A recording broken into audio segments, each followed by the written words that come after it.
Bonjour. Alors, pour captiver votre lecteur dès les premières pages, ça n'est pas très difficile. Il y a 4 clés sur lesquelles vous pouvez compter. La partie la plus importante de votre roman, les premières pages. Ce sont les premières pages de votre roman qui vont donner au lecteur l'envie de rentrer dans l'histoire que vous lui proposez. La première phrase est primordiale. Ce fameux incipit que les écrivains travaillent et retravaillent jusqu'à obtenir l'effet recherché. Notez qu'à moins de faire partie des auteurs auto-édités, l'incipit est avant toute autre chose ce qui retiendra l'attention du lecteur de la maison d'édition ou pas, et décidera donc de l'avenir du livre. Que de responsabilité pour ces quelques mots. Première phrase, premier paragraphe, premier chapitre. À la fin du premier chapitre, le lecteur doit être entré dans votre univers et s'y trouver suffisamment bien pour avoir envie d'aller jusqu'au bout de vos quelques centaines de pages.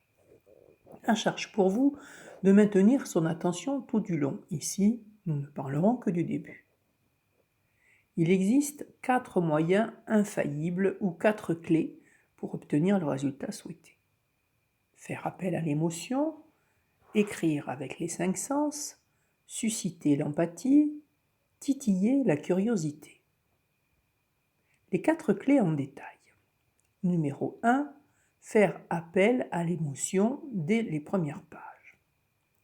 Pour toucher votre lecteur dès l'entrée en matière, il y a une façon simple d'opérer, faire appel à ses émotions, et-motion, autrement dit, mise en mouvement.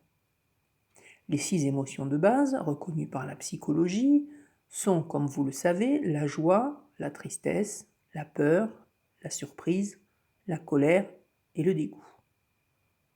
Votre lecteur a éprouvé chacune de ces émotions à un moment ou à un autre de sa vie. Évoquer l'une d'entre elles avec adresse, par exemple en décrivant les émotions ressenties par un personnage, est une bonne façon de susciter l'identification. Notez que chaque émotion se manifeste par des signes physiques, rougeur, tremblement, tic, modification des traits du visage, posture, qui n'appartient qu'à elle. Décrire les effets physiques de l'émotion sur le personnage est particulièrement efficace, beaucoup plus que de dire « un tel ressentait une émotion ». Clé numéro 2. Écrire avec les 5 sens dès les premières pages. Pour plonger votre lecteur dans votre univers d'un seul coup d'un seul, pensez aux odeurs, aux sons, aux sensations tactiles, aux goûts, aussi bien qu'à la vue. Les parfums, bons ou mauvais, les goûts et les bruits suscitent des émotions profondes. Jouez-en. Rien de tel pour activer les neurones miroirs du lecteur qui dès lors sentira, entendra, goûtera, bref, vivra les mêmes sensations que votre personnage et peut-être même éternuera en même temps que lui sous l'effet du courant d'air. Notez, le recours aux 5 sens fonctionne merveilleusement pour appeler un flashback. La mémoire olfactive est la plus persistante. C'est l'histoire de la Madeleine de Proust, qui, dans la première version du texte, était une biscotte, soit dit en passant. L'éditeur ayant trouvé le pouvoir évocateur de la biscotte pas très glamour, Proust a changé pour une Madeleine, avec le succès que l'on connaît. Clé numéro 3. Susciter l'empathie dès les premières pages. Placez dès le début votre personnage dans une situation difficile, dans laquelle votre lecteur s'est forcément trouvé un jour ou l'autre, il y a de fortes chances qu'il s'identifie, au moins en partie, au personnage. L'identification empathique, c'est-à-dire la projection de votre lecteur dans le personnage, se fera d'autant mieux si votre entrée en matière est écrite à la première personne du singulier. Le lecteur adoptera le « je » et le fera sien. Numéro 4. Jouer sur la curiosité du lecteur. Dès les premières pages, informez votre lecteur que vous n'êtes pas là où il croit vous trouver. Votre roman a quelque chose en plus, ou du moins quelque chose de différent, par rapport à tous les romans qu'il a lus auparavant. Bien que votre roman commence de manière à permettre l'identification, votre voix est originale. Votre musique n'appartient qu'à vous. Vous lire va lui apporter de la valeur ajoutée. Le tenir en éveil, alimenter sa réflexion, lui faire voir le monde sous un jour nouveau. La surprise peut venir de la forme, du point de vue, un événement. Libre à vous de donner libre cours à votre créativité. Mais évitez d'y recourir comme à un truc.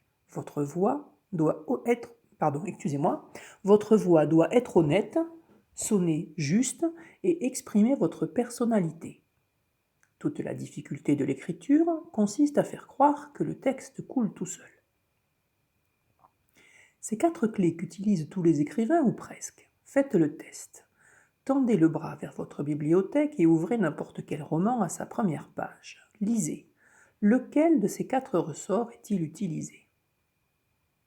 Personnellement, j'ai choisi pour Histoire vraie de faire appel à la mémoire de mon lecteur, puis de piquer si possible sa curiosité. Pour cela, j'ai rédigé un préambule qui présente aussi d'autres avantages. Qu'est-ce qu'un préambule? Un préambule est une entrée en matière destinée à expliciter un point précis ou à diriger le lecteur à préparer son état d'esprit pour la suite. C'est un texte d'encadrement qui peut se présenter sous la forme d'une mise en abîme du récit. Par exemple, une introduction présentant le narrateur en train d'écrire ce qui va devenir le roman qu'on est en train de lire. Le préambule fait partie de votre dispositif narratif. Il appartient de plein droit à votre fiction et vous permet d'entrer dans le vif du sujet en donnant d'ores et déjà à votre lecteur un certain nombre de clés. C'est un éclaircissement préliminaire plus ou moins utile qui donne un avant-goût de l'ouvrage, en marque le caractère et la portée, ou résume les événements accomplis antérieurement au récit. Pourquoi écrire un préambule? Histoire vraie débute par un chapitre préambule qui n'appartient pas à l'histoire proprement dite, mais pose le cadre de la narration, ce qui est le premier avantage. Ce préambule, que vous pouvez lire ci-après, je vous rassure, me permet de capter l'attention du lecteur et de susciter son empathie en évoquant des souvenirs familiaux susceptibles de le replonger dans sa propre enfance. Le lecteur a lui aussi une mère. Que ressent-il au moment de l'évoquer? Quels sont ses souvenirs? A-t-il fait ses devoirs sous le regard de sa maman? Il y a de fortes chances que ce soit le cas. Il me permet aussi d'introduire la narration en opérant la première bascule. Passer d'une narration sur le mode du souvenir d'enfance, plutôt réaliste, permettant l'identification, à un récit fantaisiste relevant de l'univers des contes. C'est l'équivalent du moment où le personnage pousse une porte et se retrouve projeté dans un autre monde, par exemple au cinéma. Alice est entrée dans le terrier du lapin. Je ne choisis pas cette image au hasard, Alice a son rôle à jouer dans mon histoire. Le préambule me permet aussi de présenter la narratrice et d'expliciter ses liens avec l'histoire qui va être racontée. Le lecteur est pris par la main, il sait dorénavant qui parle, c'est Gordalune qui fait son métier de conteuse. Il n'est donc plus gêné par la narration omnisciente et accepte les conventions narratives de l'univers des contes. Dès lors, tout peut arriver. Afin de piquer sa curiosité, j'ai choisi d'utiliser une des 6 émotions listées plus haut, la surprise. La surprise opère au moyen des noms propres. D'abord, les noms d'écrivains, qui sont tous presque des noms d'écrivains connus. Tous les Bradbury, tous les Tex Braia, tous les Stan Antonio, tous les London, tous les Gilles Verne, les Zoula, Hugo, Maupassant, Razimov et tant d'autres, tous les Philippe K. Dick. C'est un pas de côté, un décalage par rapport à la réalité connue du lecteur. Plutôt sur le mode humoristique, ce décalage donne le ton du récit qui va suivre. Ensuite, les noms des protagonistes, Eglandune, Gordalune de Bois d'Orage, évoqués à la charnière du chapitre, renforcent encore le décalage et ancrent le texte dans l'univers du conte. En fin de chapitre, Gordalune fait une annonce. Ayant résolu de vous dire mot pour mot l'histoire toute nue, toute crue, vous pouvez prendre des notes, nulle part ailleurs vous n'entendrez cette version, qui est pourtant la seule véridique. Ceci est une introduction traditionnelle. Le conteur, avant de commencer, assure son auditoire de la véracité de ses dires, même et surtout si tout le monde sait qu'il n'en est rien.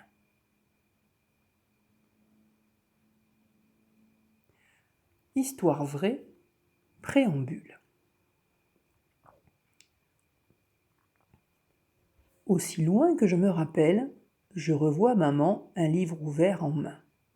Elle incline la tête en avant et me regarde par-dessus ses lunettes de lecture. Sourcils haussés, le regard pétillant d'intelligence, elle écoute patiemment mes doléances ou bien vérifie que je suis toujours là, concentrée sur mes devoirs. Elle est assise, de préférence à la table de la cuisine, mais parfois aussi à la grande table du salon. Elle écrit dans son grand cahier. Les mots s'enchaînent de sa petite écriture penchée et soignée, venant d'un temps où les écoles n'étaient pas mixtes et où il fallait s'appliquer chaque matin 20 lignes d'écriture cursive avant de commencer la leçon du jour. Le, la, les, lui, leur. Appliquez-vous, n'oubliez pas la majuscule. Loin, lent, loup, loir, leçon. Attention à la cédille. Rangez les cahiers d'écriture, prenez les cahiers de mathématiques. Maman écrit. Maman lit. Dans la grande maison de famille, ce qu'on trouve le plus, ce sont des livres. Toutes sortes de livres.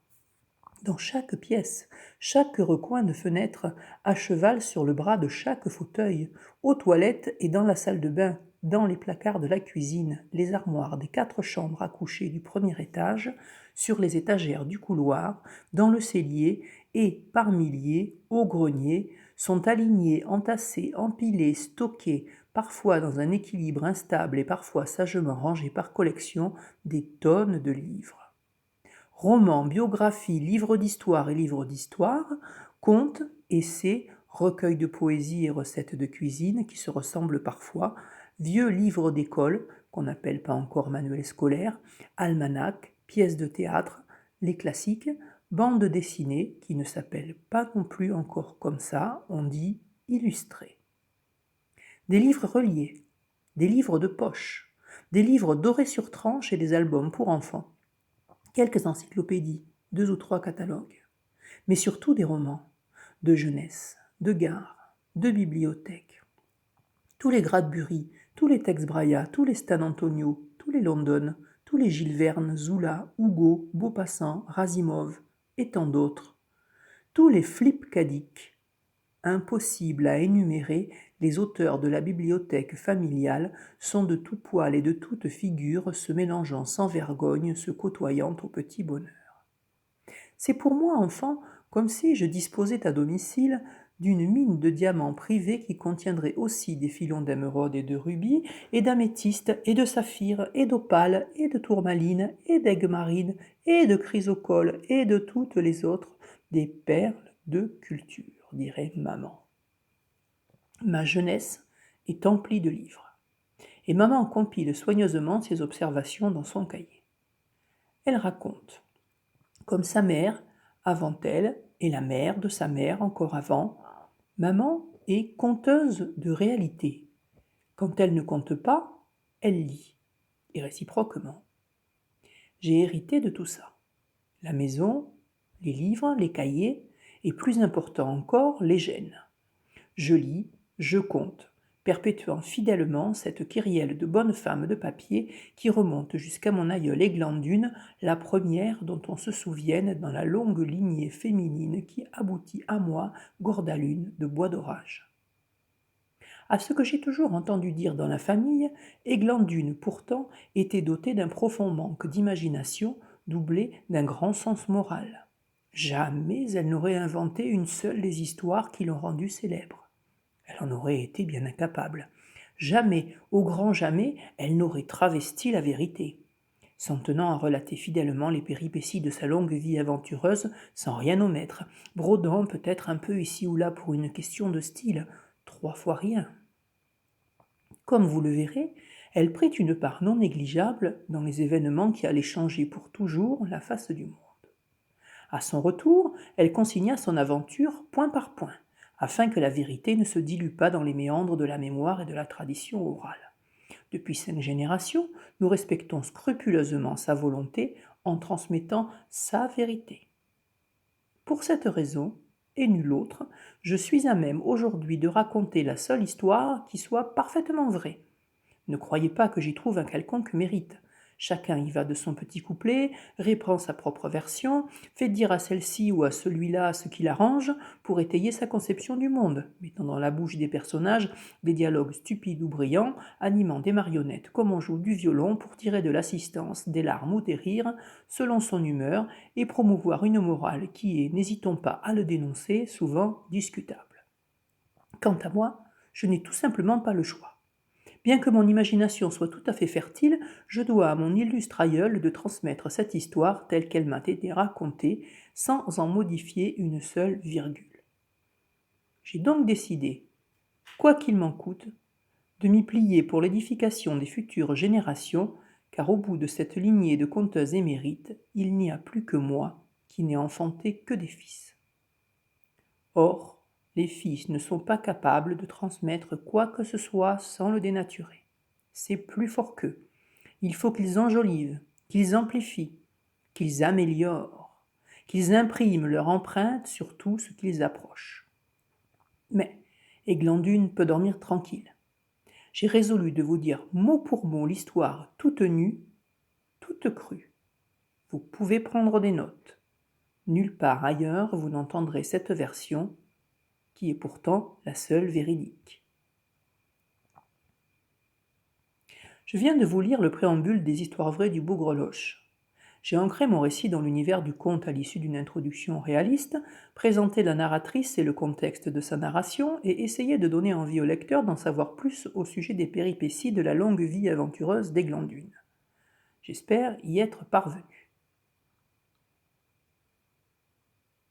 La semaine prochaine, comme suite logique, nous entrerons dans le vif du sujet en situant l'histoire dans le temps et l'espace et nous parlerons de quelques clés pour introduire des personnages sympathiques. Posez vos questions en commentaire ou continuez de m'écrire au moyen du formulaire de contact. Partagez cet article dans vos réseaux sociaux, vous me rendrez un grand service. Enfin, vous êtes libre de préférer les polars. Ça tombe bien.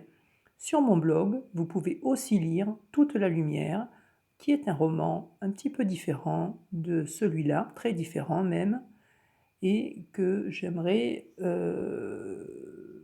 vous faire connaître. Je vous remercie.